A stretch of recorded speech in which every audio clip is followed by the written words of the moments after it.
What is more important, equality or justice? This is a very, very good question as well. Equality or justice? Equality or justice? I remember I was in the masjid of Ibn Uthaymeen rahimahullah ta'ala, and a question was asked to the Shaykh, I remember him talking about equality or justice. Equality and or justice. Akhi al-Kareem, equality doesn't mean justice, okay? Equality is basically, let me give you an example of equality.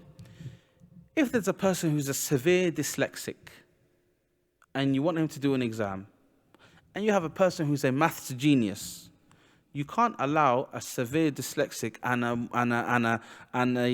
a maths genius to do the same exam with the same timing, and the same kind of conditions. You can't. That's not just. But that's equal. But it's not just. What would be just is to allow the person that has learning difficulties to have a helper, to give him extra time and this and that, because that's just. So justice means more to us than equality.